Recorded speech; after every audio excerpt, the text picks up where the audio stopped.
Okay, a big welcome to everyone from around the globe during these uncertain times. And I'd like to introduce what we're trying to cover is the Aurizon's journey with risk compliance, and a big welcome to Susie Montague from Aurizon, who will talk us through on that journey.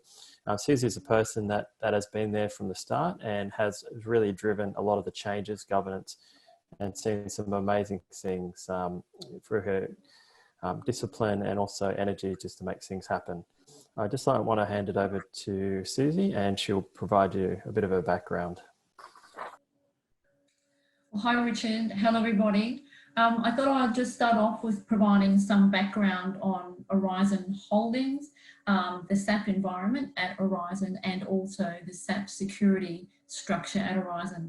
So Aurizon Holdings Limited is a top 50 ASX listed company and is Australia's largest rail freight operator. It hauls over 250 millions of tonnes of Australian commodities each year, connecting miners, primary producers and industry with international and domestic markets. Aurizon owns and operates the Central Queensland Coal Network, which is made up of approximately 2,670 kilometres of heavy rail infrastructure. The company has a revenue base of 2.9 billion and currently employs 4,600 people nationally. Formerly owned by Queensland Rail, a government-owned entity, QR National Limited was formed in 2010 after a spin-out of the bulk freight haulage network from Queensland Rail. It was renamed to Aurizon Holdings Limited in 2012. So what is the SAP environment at Aurizon? Aurizon is a long-term SAP user and inherited the SAP system from Queensland Rail on the separation of the two entities. So on separation, Aurizon literally inherited all the history of the SAP system from Queensland Rail. Queensland Rail retained the passenger service and Aurizon retained the commercial and bulk freight services. Queensland Rail originally used R2 and upgraded to R3 in around 2004. And since then, Aurizon has transitioned to the latest version of SAP ERP6. Aurizon uses all ERP modules, SuccessFactors, and HANA Analytics. The SAP security framework consists of the SAP security team, SAP security stewards, and myself in finance governance. The SAP security team sits within the IT business function. They're responsible for managing the GRC module, all SAP security changes, technical advice, system upgrades and system compliance. The SAP security stewards sit within the business. The security stewards are usually the first point of call for the business. They have the expertise and knowledge of transactions that the business uses. They will look after change requests, access issues, and access provisioning, looking at new requests and if there are any risk violations, and addressing any questions from the business on access. Finance governance sits in the finance business function and it's responsible for segregation of duties, governance and compliance. We monitor the risk violations and the compliance with the SOD reviews, mitigating controls, reporting and related audit issues. Finance governance is also the facilitator of work that might be completed by the stewards and sort of a go-between stewards and the SAP security team. So that's a bit of an overview of Aurizon. So now I'll hand over to Richard. Thank you, Susie. So I noticed that a lot of key organisations, they get told to implement the GRC SOD solution. So from your perspective, what was the key driver to implementing GRC access controls? Well, over time, the company had seen a lot of change to access data, particularly given we'd been through a number of business restructures, certainly following separation, and there were a lot of changes to the way we work, the way we report. There are a lot of changes to people's positions. People were moving around quite a lot, as you can imagine. There was a lot of change to which people were working in the company themselves. Obviously, there were a lot of movements, and there were also a lot of people that left the business during that time. So hence, we did lose some historical knowledge, particularly in relation to the security stewards. So we were a bit concerned about that, and we wanted to get that visibility over our access data. Particularly as in the finance governance space, we wanted to have that comfort that we knew what access people had and that we had control over it. We'd previously relied on IT and internal audit to monitor that access and compliance, but we really wanted to take ownership of it. Yeah, Susie, thank you for that. It's good to see why you selected it. So one of the key challenges is there are a lot of GRC solutions out there. So why did Aurizon select SAP's GRC Access Management? What was the key recommendations on that? Well, the first one was it was easily integrated with SAP, being a SAP product. And we really liked the functionality and the benefits that were promised with GRC. We liked the idea of having automated user provisioning. So I guess we had the idea that if a new employee came to Aurizon, that we could literally get them into the company, they would sit at their desk, and with automated provisioning, they would have access on day one, and then they could start working. And then not only that, but with the HR triggers, if they were moving through the company or even if they left the company, the access would change along that journey. So if they were changing jobs, their prior access would be removed and the new access would be assigned seamlessly. So we also liked the idea of the emergency access functionality, and certainly the ability to manage the compliance through the SOD review functionality. And that's something we hadn't had before because we were relying on the IT and audit teams to do so. So that was sort of our key thing as well, to be able to see the reporting and the dashboards and have that visibility for ourselves. It also gave more ownership and accountability to the stewards, the users and the managers, so that they also had the visibility of access and appropriate access, and also what access was not appropriate or would cause them a high risk and require, further investigation, and they could actually do something about it. So you see, that sounds fantastic, and a lot of clients and organisations have seen that before. And I know that with all those benefits and thinking, okay, great, this is what we're going to get. However, so the question I asked you, what was your first impression of GRC Access module versus reality? So what were you actually sold from SAP to actually what you have, and some of that, and what did you expect to get out of it from day one? Well, we were really excited about the implementation. I mean, we put so much work into it, and we'd been talking to managers about how great this was going to be. So we're really excited about the new system being in place, and our expectation was that we would open up the system and take a look at the dashboard on day one, and it would show us everything's under control, problem solved. Well, maybe not 100% perfect, but at least that it was, mainly under control. We expected to have some great visibility and some great reporting that would benefit us, and also that we could provide to senior managers following the implementation of the project, to show how great it was, and to give management and the audit committee comfort that the SAP access, it was under control and there was no sort of high risk issues or concerns. We thought that this was going to be a great tool for the security stewards, that it would be really efficient, that it would be easy for them to drill down on access, and it would be a faster way for them to be able to analyse and make decisions about people's access. We thought the Fiori tiles would be excellent for the users and the managers, because it seemed like such a much more simpler process than the one we had before, filling out forms and trying to work out what you needed.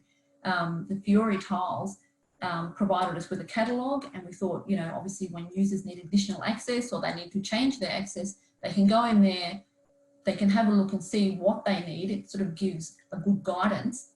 And then it also provides a great audit trail. So when the user submits a request, it goes to the manager for approval. The next step is to the SAP security steward, who reviews that, analyses it, makes sure there's no violations. And then it goes to the SAP IT team to actually implement the changes.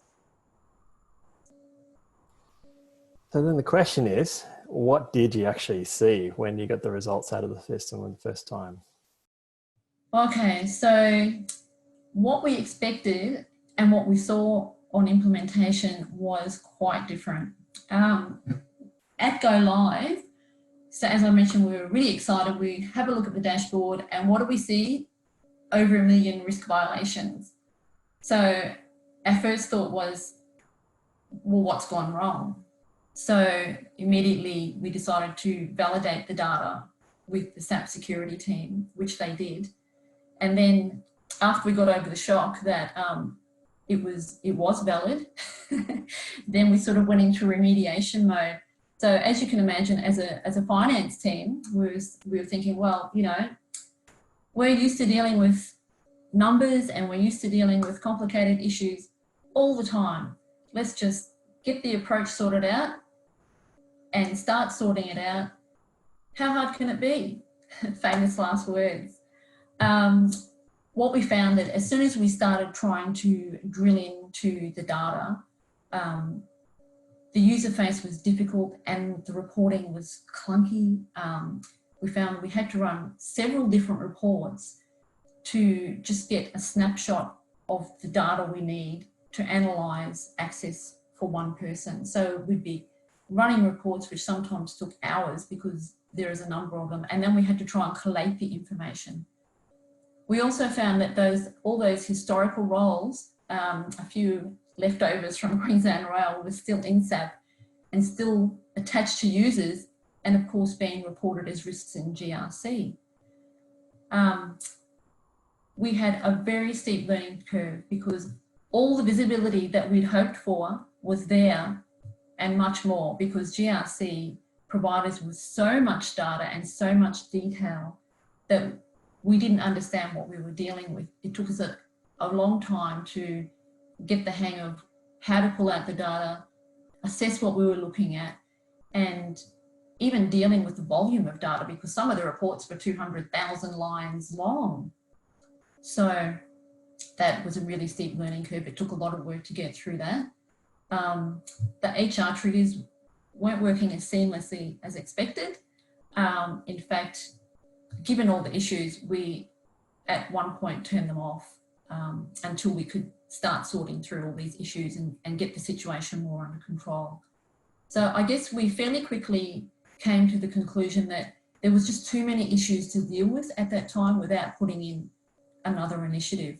And so that's when I had to go back to management and explain the issues and go into the second part of the project being our remediation phase. So Susie, in terms of that, you had 1 million risk violations, which is quite a lot for any organisation. So what was your approach to formulating a remediation plan? What was how did you actually go about that?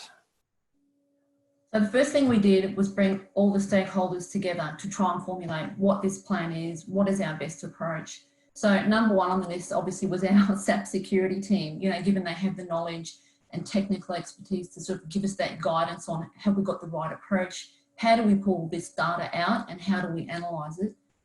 The security stewards, obviously they had good knowledge of SAP access, how the transactions are used in the business, what sort of transactions are used by each business process and what transactions should not be used by each business process. They also had a pretty good idea of segregation of duties, which obviously was really important.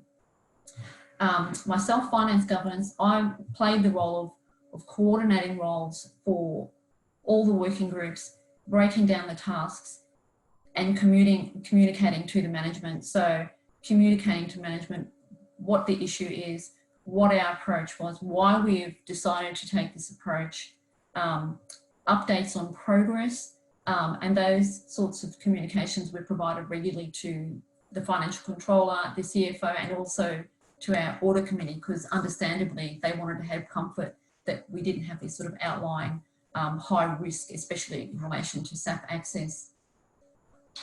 So our next step was to set up working groups. So at the beginning, we set up working groups. Again, we started out with all the stakeholders, and we would have 2 or 3 sessions every week, which would run for about 2 to 3 hours, just working together. And obviously some of these risks overlap business processes, so we needed to talk through our approach to make sure we had a consistent approach and everyone was on the same page. One of the first things we did was then said, we got a list of all the risks and said, right, okay, which risks should be assigned to each security steward or business process? So we sort of started breaking it down that way. Then we started breaking it down further into sort of our sub-processes, starting with the smaller areas first, like, you know, accounts payable and accounts receivable, even payroll to an extent, because we felt that the first thing we could do is break down segregation of duties within a team, so make sure they have very separate access. So that was quite an easier thing to start with. We certainly picked up on the expertise of IT to try and pick up on any quick wins. Maybe it was, you know, starting to get rid of some of these older roles that were hanging around, looking at transactions that were extremely old and the history, if people hadn't been using them and maybe they shouldn't have had them, then just remove them. So certainly our IT colleagues picked up on that and they ran with that process. I guess as time moved on, we sort of just gained more knowledge, we got better reporting, we got a better understanding, we shared information. I guess we did find that the security stewards, not everybody had the same level of knowledge. So in many cases, we sort of broke down into smaller groups, and where maybe someone was lagging or didn't understand, needed help, then we'd focus on one area until we got that sorted out as best we could, and then go back and, you know, go back to our own focus areas or our own business process. I guess it's important to stress too that none of us were assigned to this on a full-time basis. So it was sort of just trying to chip away, and we made milestones like every couple of months. It took us 18 months overall to get it completed. But I guess we came to a point in time where we had gone as far as we could, and then we started looking at, okay, we've removed all the access that we can remove, done all the quick wins, segregated our teams' activities where we can, and then we started looking at more at the mitigating controls. And then again, another milestone, we worked on that as far as we could. We'd reduced quite a number of the violations by that stage. And finally, we got down to about 5,000 overall, which we were very happy with. But at that point in time, we felt that we'd exhausted our expertise and we couldn't continually rely on our SAP security team at this stage either. So we sort of just came to a point where, well, I took it to management to say, look, I think we could really benefit from having some external expertise. And through that external help, we actually did some workshops with the stewards and managers. We focused on the review of what risks we had remaining. Have we approached the risks the right way? We also had a look at the rule set to determine, have we approached this the right way, and is this risk really a risk for Aurizon? We did some customization, which was so helpful, because one thing that we didn't have a really full understanding of was the SAP standard rule set, and we didn't have a good understanding of how we could go through customizing that. So having someone with that background and that expertise was just invaluable. And then eventually working through that, we actually managed to get down to, at one stage, about 20 violations. And that was the stage where we were very happy to go back to our senior managers and the audit committee and say, yeah, we think this can be closed out.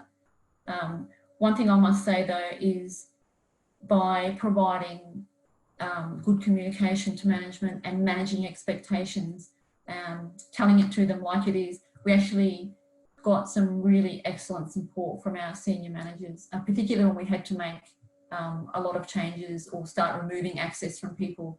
The senior managers really backed us up. And so that was our approach to formulating the plan.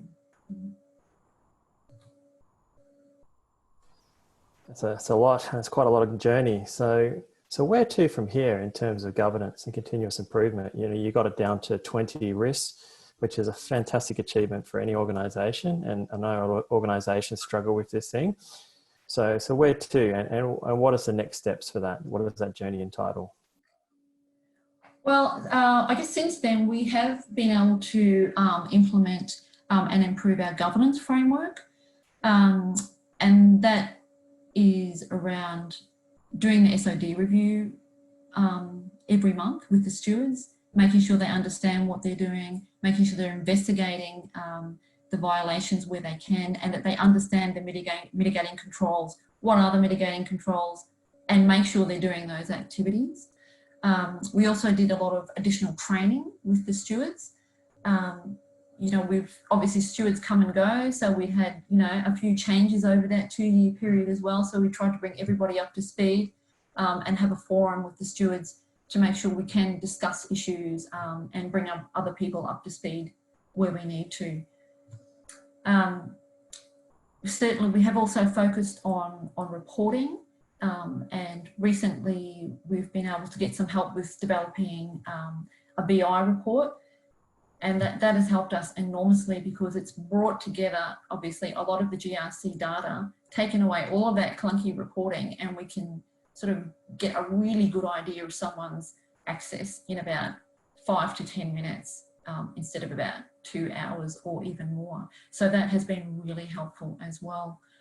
Our SAP security team is constantly working on improvements. Together, we're trying to improve the way we interact between HR, GRC, and monitoring and compliance. So we've got sort of HR coming on board now, having more interest and more visibility over GRC to make sure they're actually assigning the right kind of job IDs, being what's containing GRC access to the right positions in the positions database. So that's obviously making our HR triggers a lot more seamless.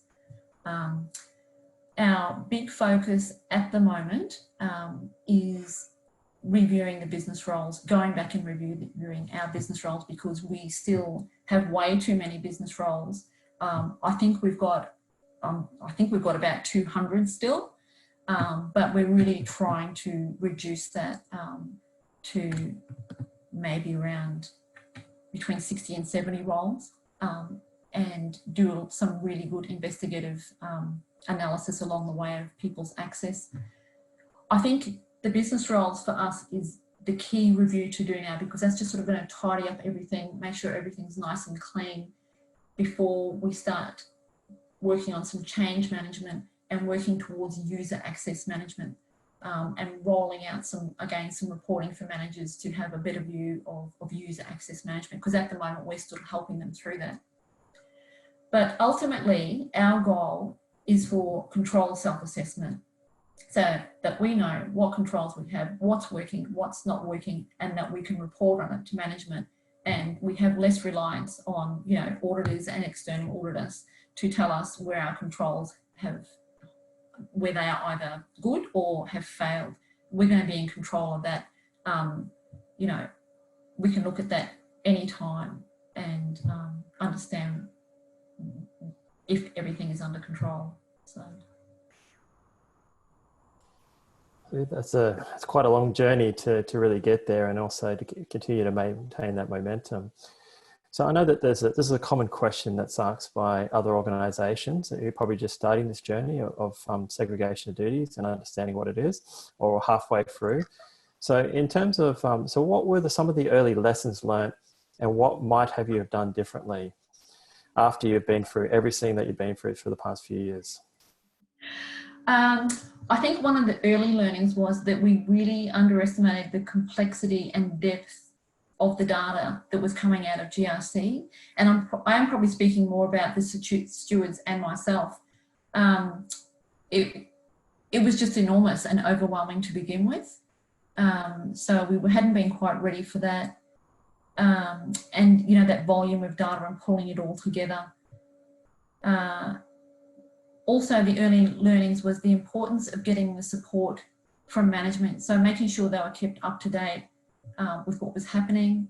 That gave us the ability to continue having resourcing, because this remediation project was not BAU.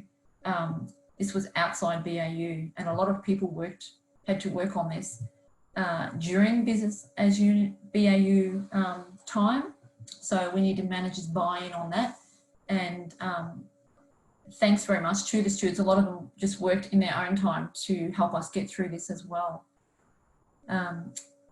Be prepared to change the approach and planning along the way. There are a number of times we had an approach and we sort of started working on it and then realised we needed to do something differently, or, you know, we weren't getting the right data, or we hadn't been understanding the data correctly. And so we had to sort of step back and rethink, reassess what we were doing. And yeah, don't be afraid to do that, because we actually learned a lot from that, and we got a lot of benefit from doing that as well. The different levels of knowledge amongst the security stewards was something that was difficult for us at the time, because we'd often have to stop and refocus in a particular area to help another steward if they didn't have the knowledge or even the resources to keep going with it. And so that did take up time as well, but eventually we all worked together. So it was a really collaborative process.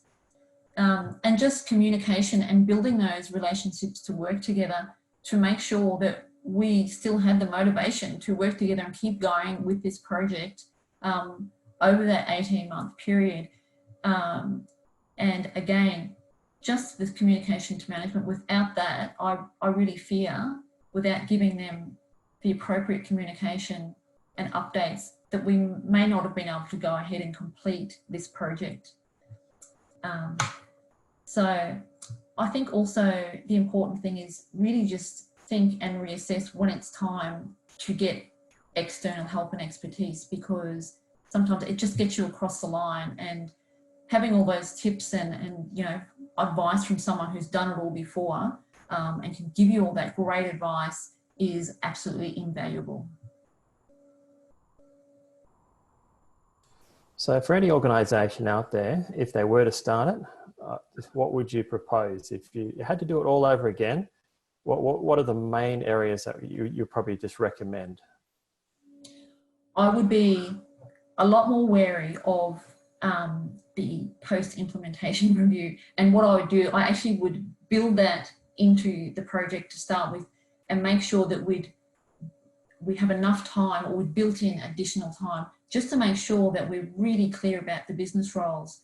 And I think it's really worthwhile just even building a set of business roles that are appropriate for a particular business unit, and then working towards that, rather than just starting from scratch and feeling like you've got hundreds of business roles that you need to fine tune or customize, because it's far easier to manage less business roles that are the correct business roles than having to start with, you know, like we did, 200, and then, you know, work through removing access and fine tuning them along the way. Because don't forget, many people are often attached to those business roles. So multiple people have the same business role. So it's not a matter of just taking away one piece of access, because you're going to impact a whole lot of people across the business. So I would spend a lot more time doing that, and actually probably being in the business to understand what they're doing, and make use of your security stewards if you have that luxury, definitely.